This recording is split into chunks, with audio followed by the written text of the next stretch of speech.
दोस्तों, एक 25 साल की युवती बिहार में चुनाव लड़ने आती है मिथिला क्षेत्र में।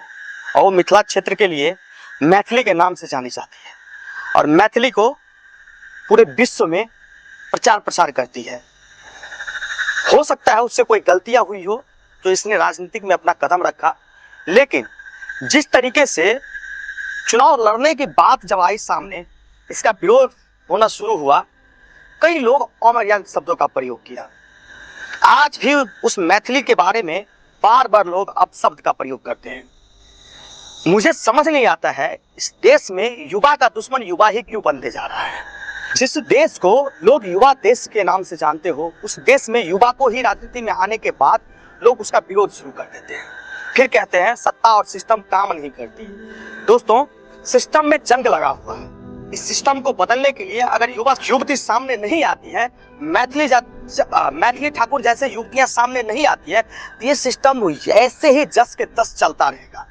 मैं उदाहरण के तौर पे कहना चाहूंगा मैथिली के विरोध करने वाले लोगों से कि आपको पता होगा महाराजगंज से वीआईपी पार्टी के एक कार्यकर्ता जो टिकट का दावेदार था, लेकिन पार्टी ने उसका टिकट काट दिया। उसका नाम है नीतीश द्विवेदी, जो अपने नाम से उस क्षेत्र में एक ब्रांड बना हुआ है। वही ब्रांड मैथिली ठाकुर मैथिली के नाम से बनी हुई है। हो सकता है मैथिली अपने क्षेत्र में कम रही हो, दिल्ली में रह करके अपना जीवन यापन कर रही हो, वहां पे अपनी गायकी लोगों के बीच में प्रस्तुत करती हो, लेकिन कहीं ना कहीं उसके दिल में मैथिली बसती है, मिथिला बसती है, इसलिए वो आज मिथिला क्षेत्र में आकर चुनाव लड़ने का काम कर रही है। नीतीश द्विवेदी को जब टिकट नहीं मिला तो वहां के लोकल लोगों ने, जो उनके स्नेही थे, प्रेमी थे, उनको बोला निर्दलीय चुनाव लड़ने के लिए। उनके चुनाव के नॉमिनेशन में जो आप भीड़ देखेंगे, इससे यही तय होता है कि जनता चाहती है युवा हमारे क्षेत्र का नेतृत्व करे। लेकिन उसी में कुछ युवा अपना रोटी सेकने के लिए, जब युवा युवती आते हैं चुनाव लड़ने के लिए, तो उनका विरोध शुरू कर देते हैं।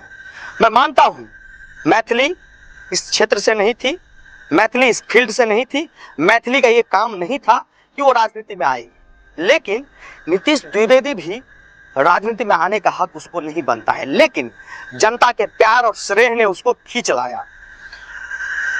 भले ही बीजेपी मैथिली ठाकुर को टिकट दी हो, लेकिन जीतना उसी को पड़ेगा।